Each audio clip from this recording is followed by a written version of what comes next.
हमारा सर्वशक्तिमान प्रेमी पिता परमेश्वर, हम आपको धन्यवाद देते हैं प्रभु, इस अच्छे दिन प्रभु आप हम लोगों को लिए दिया है, अच्छे समय दिया है प्रभु, हम आपको धन्यवाद देते हैं प्रभु। हम लोग आपके वचन के सामने हैं प्रभु जी, आप हमें अनुग्रह आशीष कीजिए प्रभु। आपके वचन से हम सीख रहे हैं प्रभु जी, खास करके प्रभु आपके बारे में जो हम लोग स्टडी कर रहे हैं प्रभु, आप हम सबको सहायता कीजिए अच्छी रीति से प्रभु समझने के लिए, हम सबको अनुग्रह कीजिए प्रभु जी, और सरलों को सिखाने के लिए प्रभु आप साथ दीजिए प्रभु। इस विषय का गहराई की ओर प्रभु हमें समझने के लिए प्रभु आप सहायता कीजिए, हमारा साथ दीजिए प्रभु जी, हर एक अनुग्रह से भरपूर कीजिए। हम सबको प्रभु आपके हाथों में सौंप देते हुए इस छोटी सी विधि को उद्धार करता शीघ्र आने वाला प्रभु यीशु मसीह के नाम में मांगते हैं, सुनिए और स्वीकार कीजिए, Amen. आमीन। Sir, now your time starts. Good evening to all of you once again. I thank God for this evening where we could gather again to learn about our Lord Jesus Christ. In the past 6 classes, we were looking into the importance, the pre-existence, and the deity of our Lord Jesus. In the last class, we looked into the humanity of our Lord Jesus, and we went through some of the proofs that clearly teaches us that Jesus was 100% human. He had all the limitations except the sin nature that we have in us. He was having all the limitations. Now, let me add just one more thing, to make you really understand the real nature of his humanity. Now, you see, the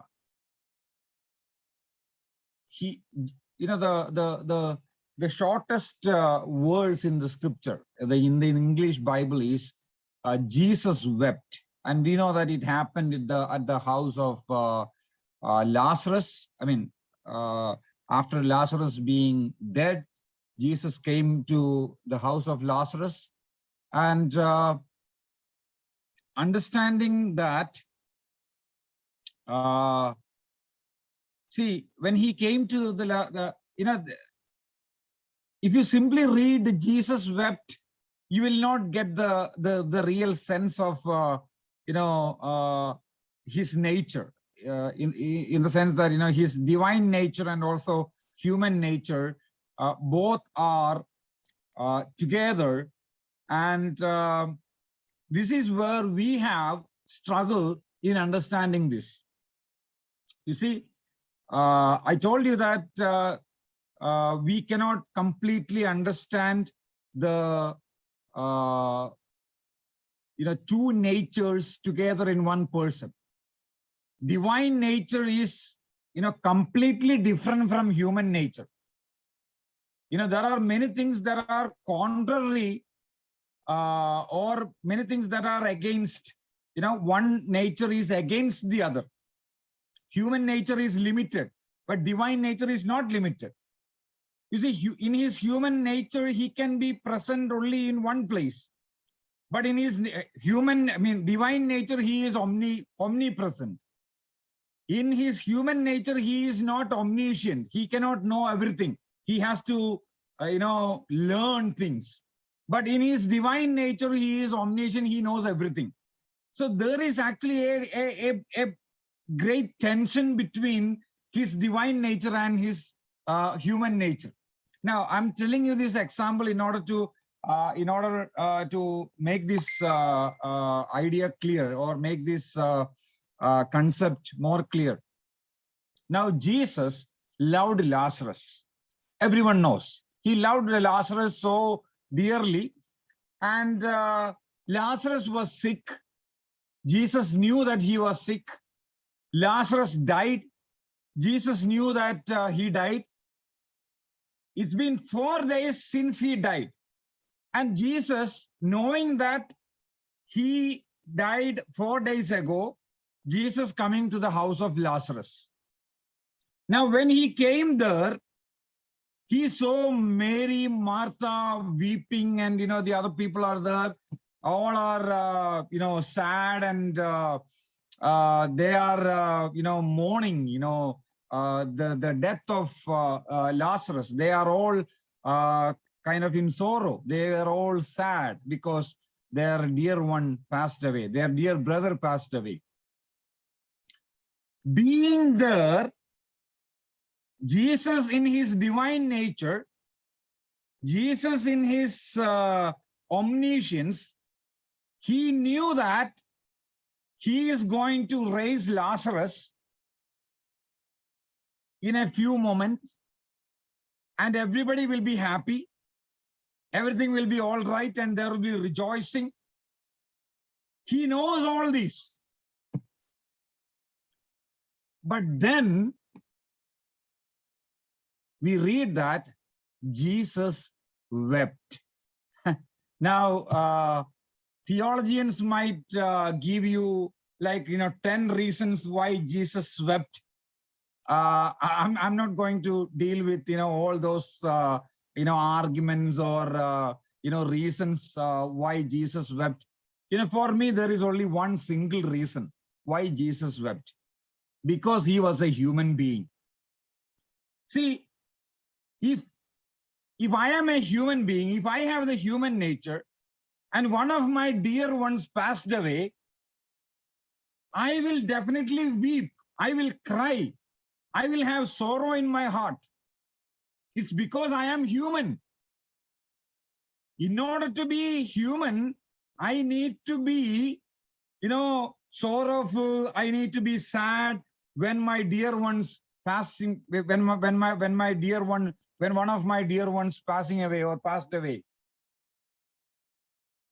Jesus, as a human being, he loved Lazarus so much that in his human nature, he wept. He literally had that pain in his heart because his friend passed away. He was exactly identifying himself to be a human being. He was completely identifying with his human nature when he was, found weeping at the house of Lazarus. In his omniscience, he knew that, he very well knew that he is going to raise Lazarus after a few minutes or probably a few seconds. Then why should he weep? That is why I said that there are things that we cannot completely understand. His divine nature is on one side, his human nature is on another side.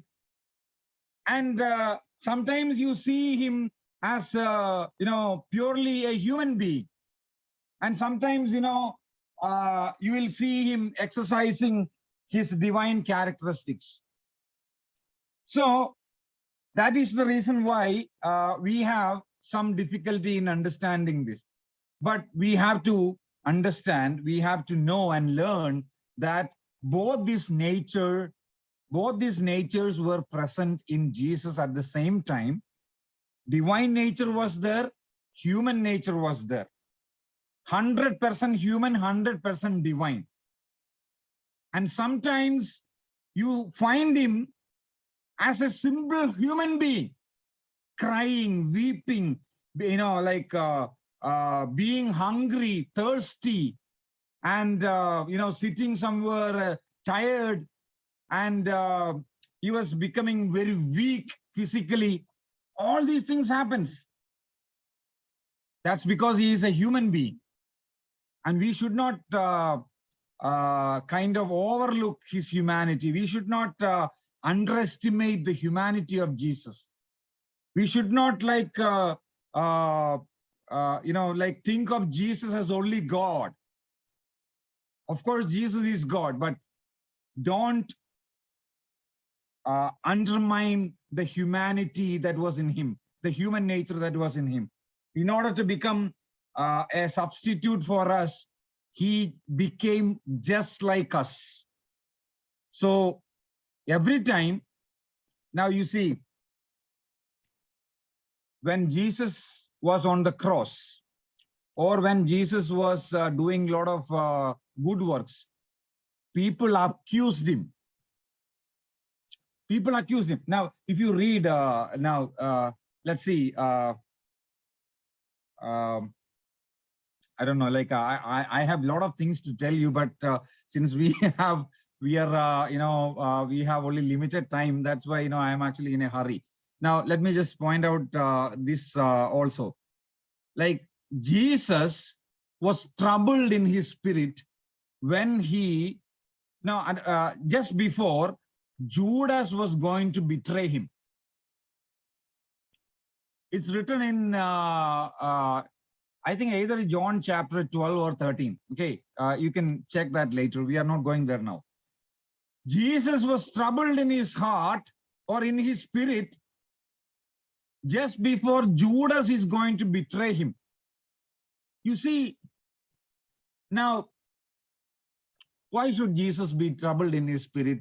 Because he knew that Judas is going to do this. In his omniscience, because he already said to his disciples, already told his disciples that one of you, is going to betray me. And he knew exactly who that person is. But even then, his heart was troubled, or his spirit was troubled inside. When Judas was about to go and betray him. You know why?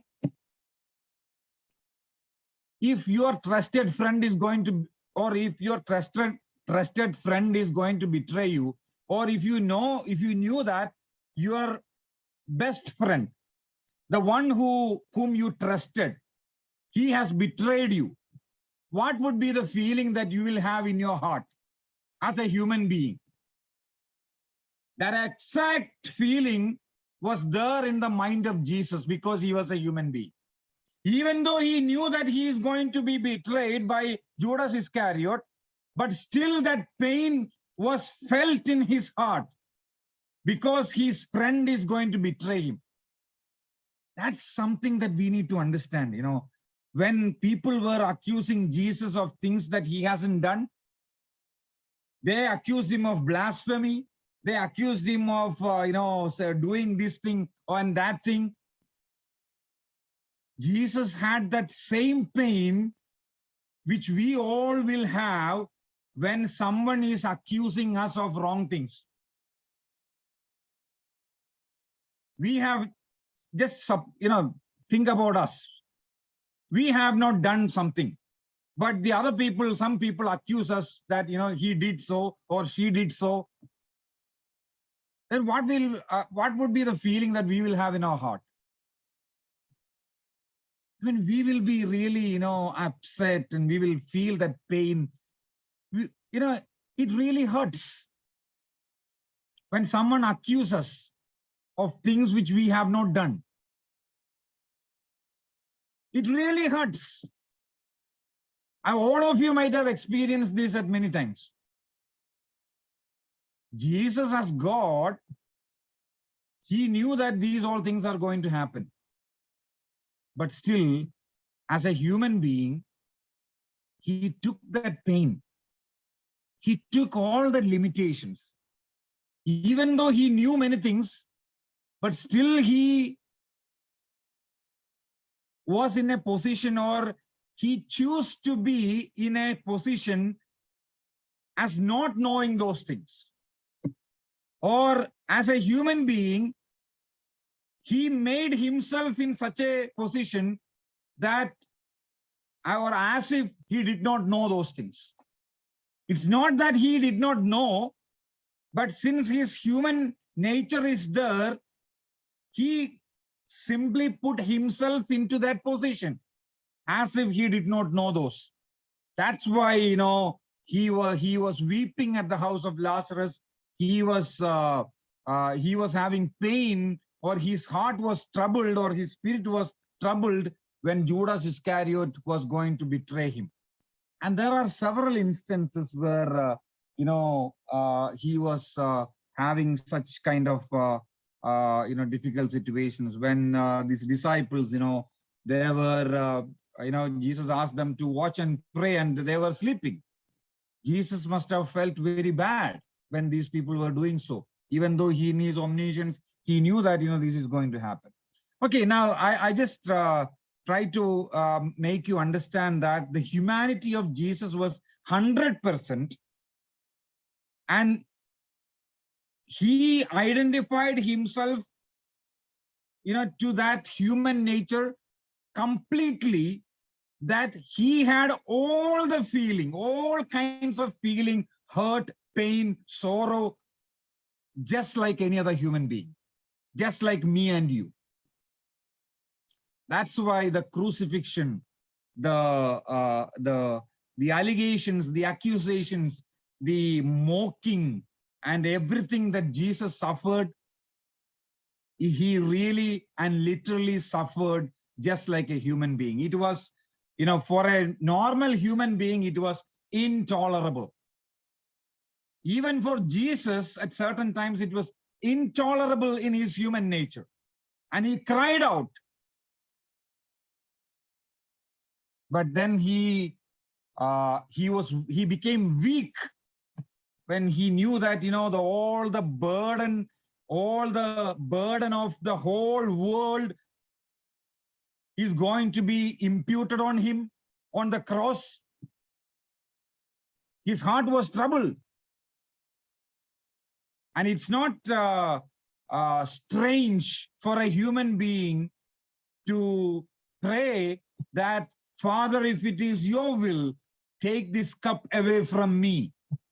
The bird, the holy Lamb of God, the sinless second person of Trinity, is going to be on the cross. He is going to be, imputed with the whole burden or the penalty of the sin of the whole world, the wrath of God. Everything is going to be poured upon him. And it was really intolerable for the Lord Jesus Christ. And that's the reason why he cried. That you don't need to feel something strange, why Jesus cried, Lord, if it is your will, take this cup away from me. But still he surrendered himself to the will of his Father. So you have to really grasp how much the Lord Jesus has come down, or he co-descended, that's one of the words that we use.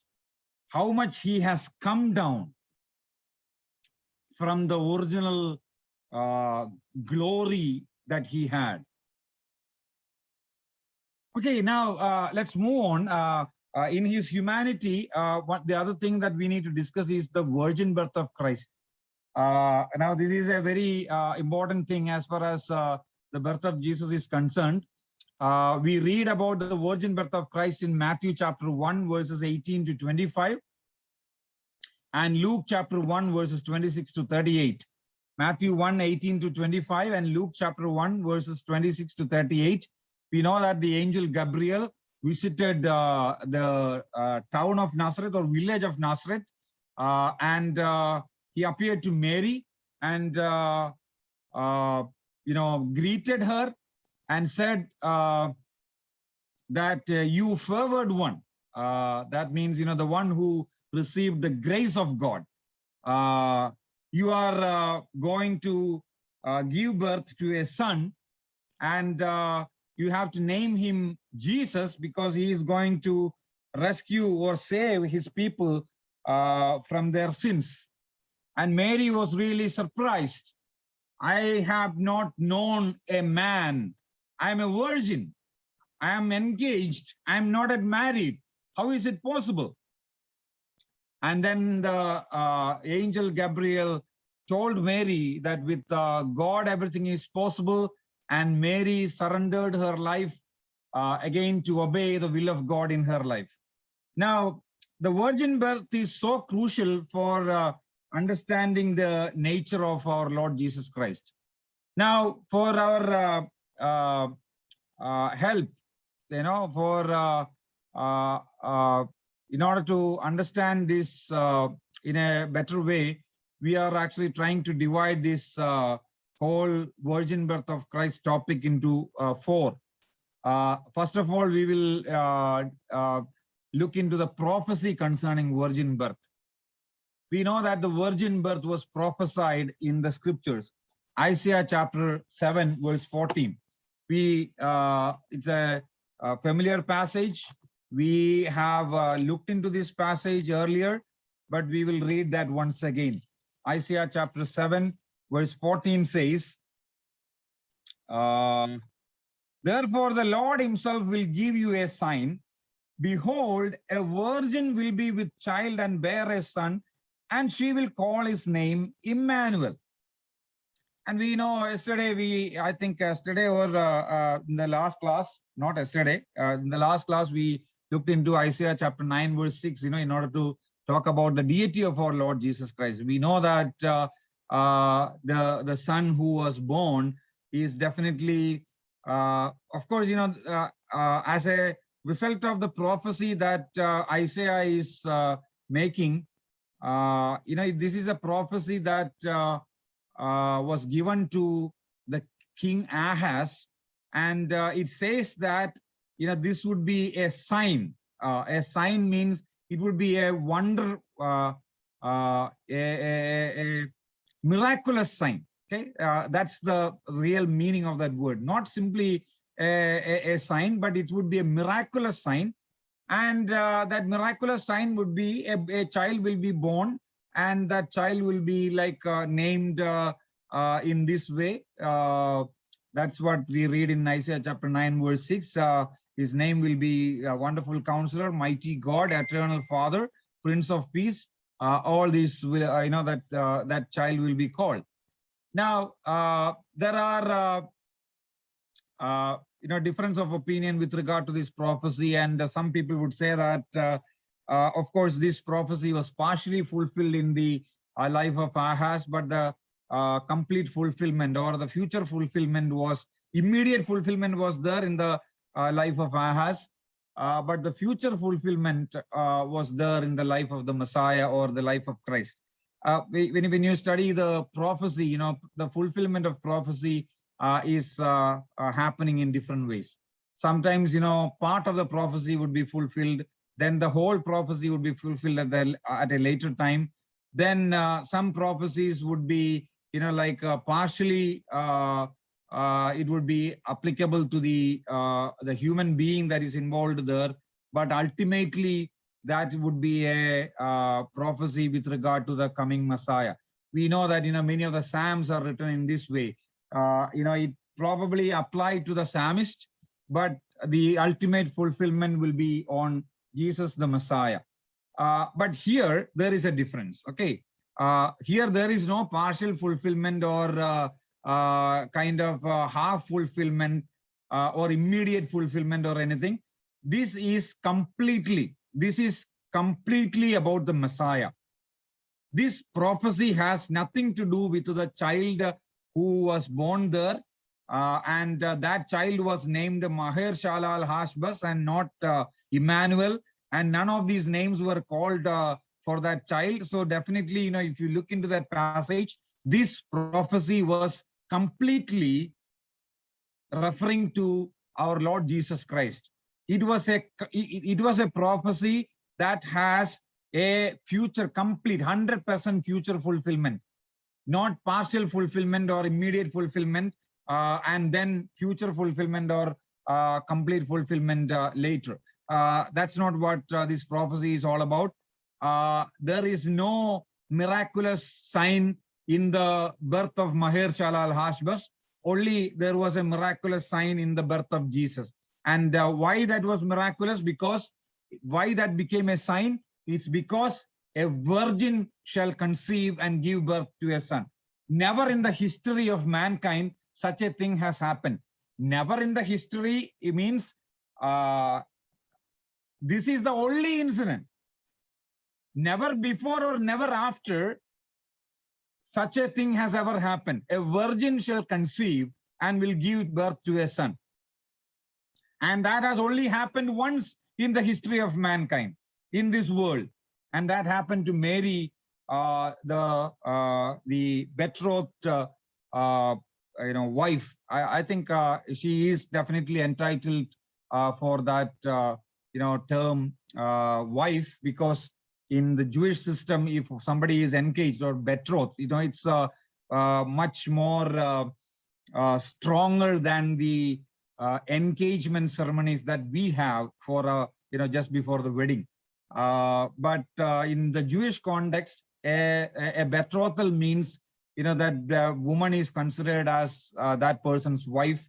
But the only thing is that they cannot have a life together. They cannot have they cannot fulfill many of their responsibilities until that wedding is over. They cannot have physical relationship. They cannot have many other, they cannot live together. So a lot of restrictions were there during that betrothed time period.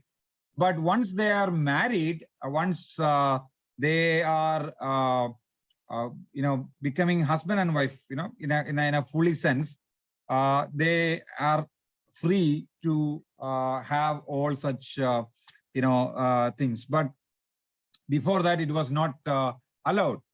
So this Isaiah chapter 7 verse 14 says, a virgin will conceive and bear a son. Now the word that is used here, the Hebrew word that is used here in Isaiah chapter 7 verse 14 is Alma, which really means a marriageable young woman, unmarried woman, virgin, etc. When the Old Testament was translated into Greek, that is the Septuagint. You have studied bibliology and you must definitely be knowing what is the Septuagint. Septuagint is the Greek translation of the Hebrew Old Testament. Now, when the Septuagint was translated, this particular verse, when it was translated, the word that they used in Greek was Parthenos.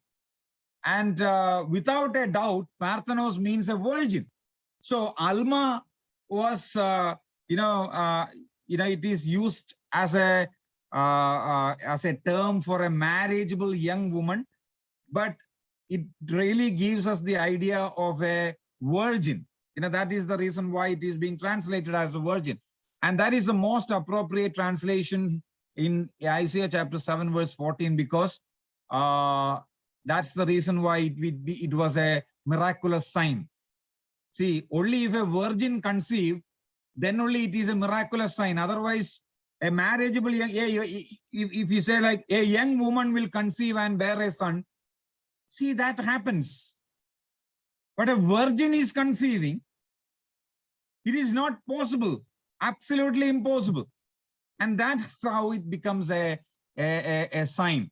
So I told you that Isaiah 7 verse 14, it talks about the virgin birth and it applies directly to the Lord Jesus Christ. It doesn't have any immediate fulfillment or partial fulfillment, but it's the complete fulfillment. The prophecy is completely refers to, or it fully refers to the birth of our Lord Jesus Christ. It has nothing to do with the birth that happened, in that time, and a son was born there in the house of Ahaz.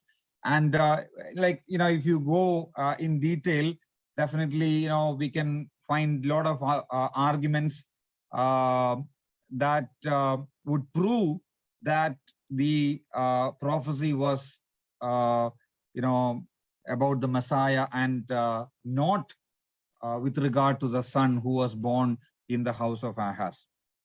Okay, that's the first point under the virgin birth of Christ, the prophecy concerning virgin birth. That's in Isaiah chapter 7 verse 14. Now, you can also connect the virgin birth to Genesis chapter 3 verse 15. That is probably the first prophecy with regard to the Messiah, with regard to the birth of the Messiah, or the human nature, or the it's not talking about virgin birth, but this is definitely connected to the birth, the human nature of our Lord Jesus Christ. And it says, but I will put an enmity between you and the woman, and between your seed and her seed. He shall bruise you on the head, and you shall bruise him on the heel. See, I will put enmity between you and the woman, and between your seed and her seed.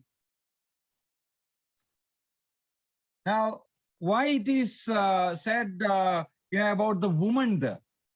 I will put your enmity between your seed and, see, the woman came there because, in the very first place, when man committed sin, there itself, or even before that, in eternity past, this was all predetermined or predestined, or it was decided by God and designed by God. The whole redemptive plan was already, in place. But it says, I will put enmity between your seed and the seed of the woman. Why that woman is mentioned there is because, this virgin birth is going to take place without the cooperation of a man. Why this is being, why that person or the one who is being, one who is going to come is called as the seed of the woman rather than the seed of man. Normally in the Jewish context, any human being, any person is known in his father's name, or probably, this man begot this person, and that person begot this person. The father's name are mentioned. Now, why this person, or why here it's called the seed of the woman? It's because of the virgin birth. The plan of God was already there, even in the Garden of Eden, even before man committed sin. Okay, now, virgin birth, the prophecy concerning virgin birth, that's the first thing that we need to discuss. The second thing is virgin birth and the humanity of Christ. Now, some people suggest a biological problem here. Now, I don't want to go into the detail because I'm not an authority in science or anything here, but I just know one thing, that no law of science, no scientific law apply here, because this is actually a miracle. Now, people would say, they would point out a biological problem, and they would say, how can a man be born without, the joining together of a man and woman? How is it possible? Now, it's possible because it's a miracle. Now, water turning into wine, how do you scientifically explain it? There is no explanation. It's a miracle. And when a miracle is happening, you don't apply scientific laws, Newton's law or Einstein's law or any other law, That does not simply applicable. That's the answer for that. Now, no natural laws apply in the case of a miracle. And that's the answer for that question. Simply, that's the answer. And even,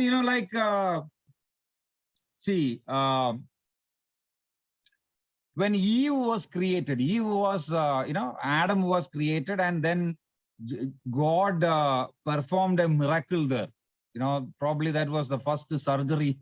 I'm just kidding. Okay. Now, God performed a miracle there, and he took, it says a rib. Okay. But there are some Hebrew scholars who suggest that it's not actually, that word, the Hebrew word used for rib there, mostly it is used for rib, but it can also be translated as side. Side means, one side of Adam. One whole side of Adam was taken and it was shaped into the woman. Probably that is the reason why, we sometimes, call that as the, your wife as the better half. It says, he took one side it is possible. That's it's not something that I found out from somewhere. It's actually the Hebrew scholars, they themselves say that the word can mean side, which means that God took one side of Adam and he made Eve. Now, whether it is rib, I don't have any problem with that. Okay, even if it is rib or side or whatever it is, that was a miracle. That's the whole point. Now, was Eve created through the union of man and woman? No. Was Adam created through the union of man and woman? Not at all. It was created by God, and God can perform miracle. God can create everything out of nothing. And you should not be applying all the scientific laws and other things, when you find a miracle, happening somewhere. Now, the 5 loaves of bread and, 2 fishes were being distributed to some 15,000 people. Anyway, more than 10,000 people were there. 5,000 men were there. Say 10,000 people, they ate, and now 12 baskets were, collected. 12 baskets of loaves were collected, after everyone was full. Is there any scientific explanation for, how the 5 loaves of bread turned into 10,000? Think that 1 loaf of bread was eaten by 1 person. Or even, 5 loaves were multiplied into 5,000. Any scientific explanation? No explanation. It's a miracle. And in miracles, you don't find, you don't look for scientific explanations. That's the answer that I can give in order to answer the questions, raised by people concerning the virgin birth, the biological problem raised by people. Now, I might say, one thing along with that. See, there is another question people ask, from where did the humanity of Jesus come from? Whether it was through Mary or whether it was newly created by God. Now, if you ask me clearly, if you ask me that question, to be very honest, that the scripture does not give us an answer for that. Now, even if we say that the humanity, the human nature came from Mary, I don't see that as a problem. Now, people have problem in the thing that now if the human nature came from Mary, then definitely the sin nature would have been transferred to Jesus. It is not necessary.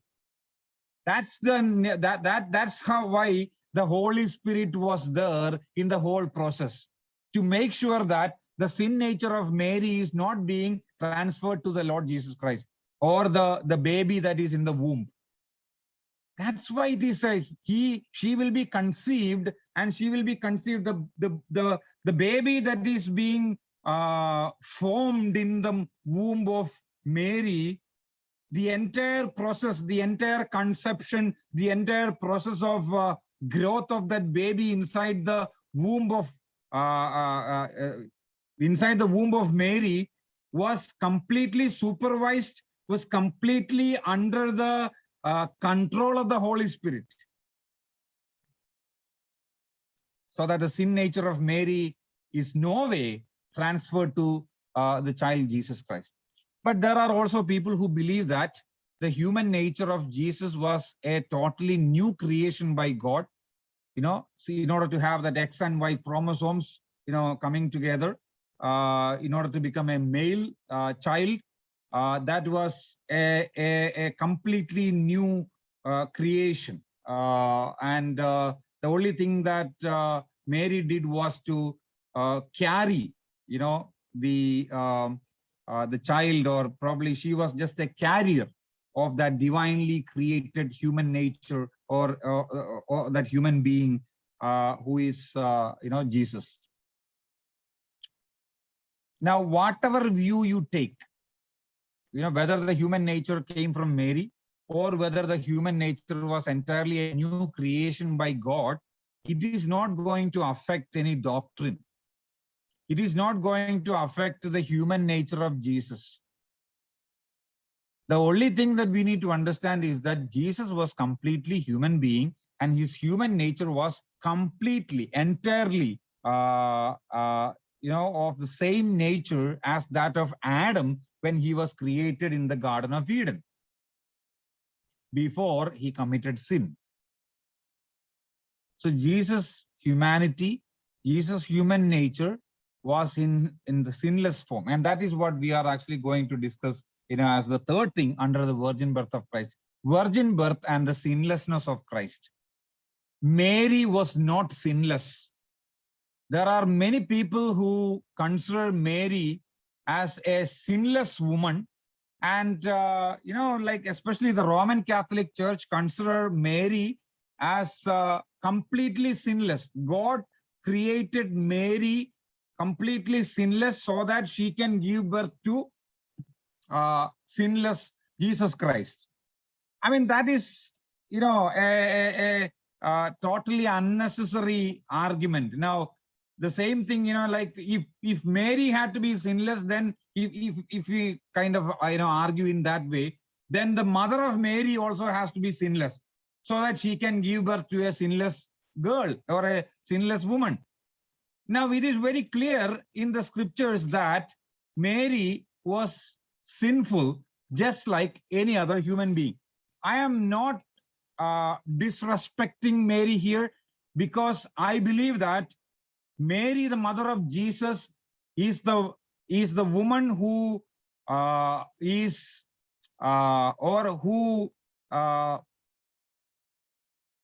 should I say? Who deserves the most respect, as far as a woman is concerned in the entire universe, in the entire scriptures. She deserves a title as the most respected, or she deserves the most respect as far as a woman is concerned in the scriptures or in the entire universe, because she is the mother of Jesus. She is the most blessed woman ever born in this world, ever lived in this planet. The most blessed woman. She should be given respect, but not worship. She should not be worshipped, because she is just a human being. Now, in Luke chapter 1, verse 47, this is the Song of Mary, the Magnificat, the Song of Mary. That's how it is known. And in verse 47, this is what Mary says. And my spirit has rejoiced in God, my Savior. Now, Mary calls God her Savior. Now, if she has to call God her Savior, then God, why do you call God as your Savior? Why do you consider God as your Savior? Because God saved you. God saved Mary. That's why Mary considered God as her Savior. God saved Mary. God saved Mary from what? If she has to call God her Savior, then definitely it means that God saved her from her sins. That's how God can be her Savior. Mary himself acknowledged that she is a sinner and she needs a Savior, and it is her Savior that she is carrying in her womb. Jesus Christ, he was born into this world to save all human beings, including Mary. So Jesus died on the cross for even saving Mary from her sins. So don't consider Mary as sinless. as some people teach. Now, there is no evidence in the scripture for the sinlessness of Mary. The birth of Jesus was through the Holy Spirit. Luke chapter 1, verse 35. We have said this. The angel answered and said to her, the Holy Spirit will come upon you, and the power of the Most High will overshadow you. And for that reason, the Holy Child shall be called the Son of God. So the Holy Spirit made sure that the sin nature from Mary was not transferred to the child in her womb, and that the born child, or the child who is going to be born, is called the Son of God, and he would be completely sinless. So the presence of the Holy Spirit made sure that the sin of Mary does not get transferred to the son in her womb. So the virgin birth is also a proof of the sinlessness of our Lord Jesus Christ. Now, finally, in the case of the virgin birth, the importance of virgin birth. Why is this doctrine so important for us? Why is the virgin birth so important? Number one, I'm actually trying to give you 4 reasons why the virgin birth is important. Number one, it proves the uniqueness of our Lord Jesus. I told you that no one in the world, no one who ever lived, was born from a virgin other than the Lord Jesus Christ. So it proves the uniqueness of our Lord Jesus Christ. He is unique. He is not like other men, other people. He is completely unique. Second, the importance of virgin birth. The second importance of virgin birth. It proves the authority and sovereignty of God over nature. It proves the authority and sovereignty of God over nature. I told you that this is a miracle. No scientific laws, no natural law can be applied to the birth of Jesus Christ. No natural law can be applied. This is completely supernatural. So Jesus was virgin born means it proves the authority and sovereignty of God over nature. God has control over all the nature. Sometimes he goes beyond the natural laws, beyond the laws of nature. That's his sovereignty, his sovereign plan. He is sovereign, which means sovereign means he has absolute authority to do whatever he wants. He wants to turn water into wine, he will do that. If he wants to turn water into blood, he will do that. See, no scientific laws apply to any of these miracles. Similar is the case with the birth of Jesus Christ. No natural law applies here. It talks about the authority and the sovereignty of God, the authority of God over nature. Number 3, the importance of virgin birth. It proves that our salvation is supernatural. Now, if we could have been saved through some kind of natural method, if we could have saved through a prophet, or if we could have been saved through the sacrifice of just a human being, a normal human being on the cross, God could have done that. God could have easily sent someone, probably send a man or a human being, and he could have used some natural ways for saving mankind.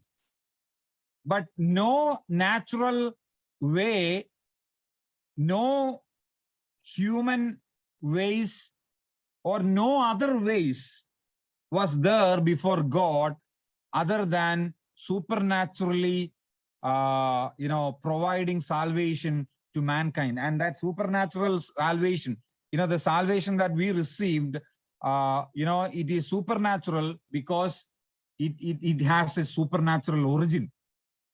It has a supernatural, in all ways, it's supernatural, everything. Like, see, if you study the entire soteriology, you will be doing that. The whole process of salvation was by God, and it was, through supernatural means. That's the reason why, we say that if good works could have saved us,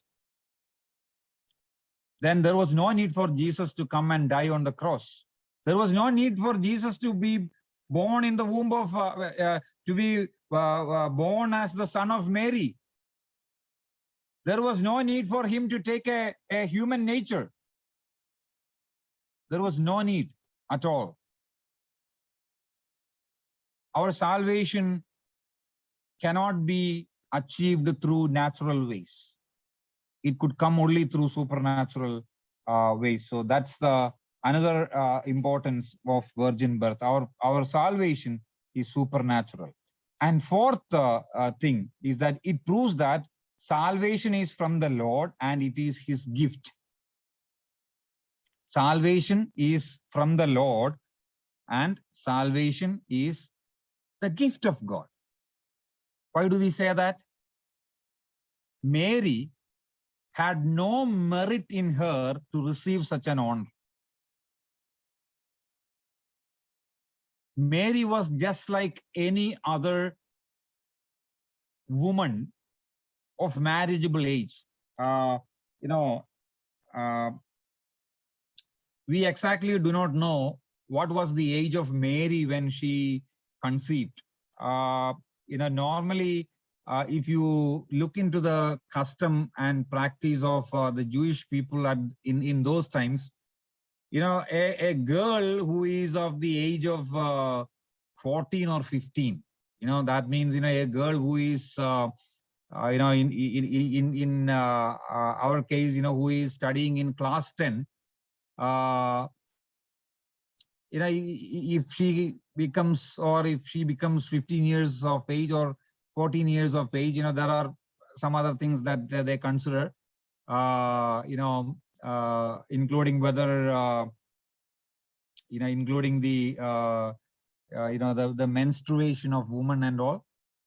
They consider all these things, and once that happens to a girl, that means, it is considered that she is of a marriageable age. That means, now she can get married and she can have children. And girls were, sent away, which means, they were given for marriage at their very early age compared to, our culture. Now, even here in our culture also, sometime back, we, probably our great grandmothers were married at the age of 13, 14.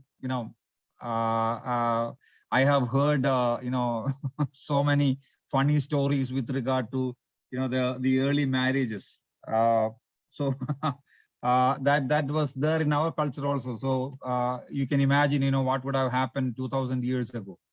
Like Mary was probably like, 14 years of age or something at the time of, the angel visiting her. And then, yeah, whatever her age is, that's not a big concern. But she was just like any other woman or a girl who is living in the land of Palestine. She was leading a normal life, just like any other girl. And what happened was that one day, like usually, it is being said that the girls in Palestine, they always, desired, they always had the desire to bear the Messiah in their womb.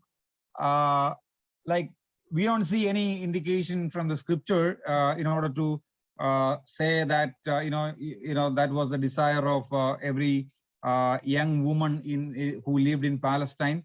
Because you see, if a virgin is conceived, then that, it can, create a big issue in the society. That's actually it can become a big burden. It can become it can be really painful. Now, in this case, one person can even be stoned to death. If Joseph had rejected her, then it was even possible that Mary would have been, of course, that will not happen because the entire process was under the supervision of God. That will not happen, but the threat is there always. You see the situation of you have to understand the context of the Jewish community there. A girl is being betrothed to a man, and if that man say that the child who is in her womb and I am not responsible for that, then it becomes an issue. It becomes a big problem, and then definitely there can be a lot of issues. So I don't know how much truth is there in the statement that every girl in the land of Palestine had a desire to bear this child in her womb. I'm not very sure about that. It may be possible about certain girls or certain women, but may not be for all, because of the pain that they had to undertake if they surrender themselves, or if they submit themselves in order to be a carrier, in order to bear the son in her womb without having a physical relationship with a man.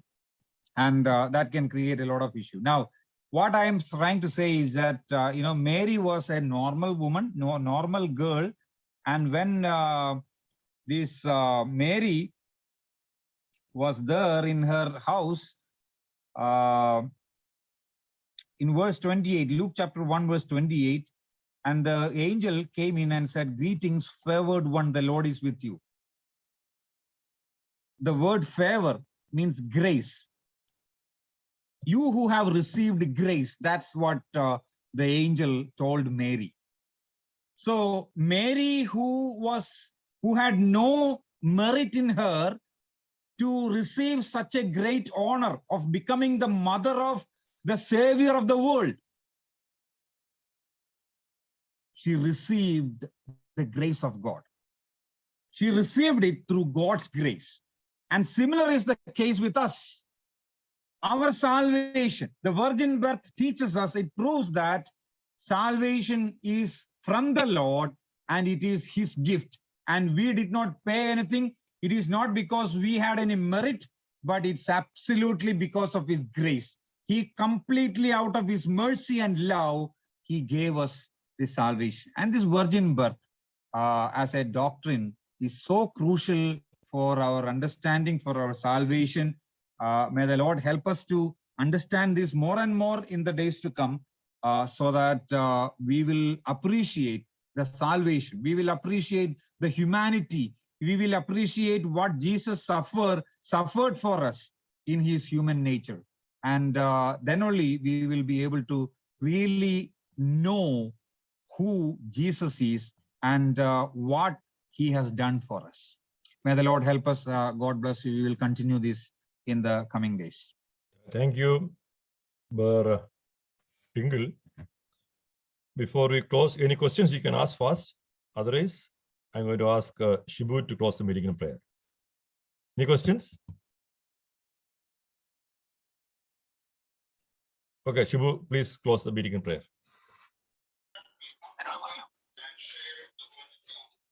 Most blessed Heavenly Father, we thank thee and praise this nice time you have given to us. Lord, thank you for all the blessings you have given, for learning thy word properly. And also I pray for all the teachers, those who are teaching GTA, and all the children, those who are learning thy word. You bless each of them and also use them for thy glory in the days to come. Asking all the things in the matchless name of our soon coming Lord Jesus Christ, we pray. Amen. Thank you very much, and good night, and God be with you tomorrow again at 8:30. Thank you, Uncle. Good night. Good night.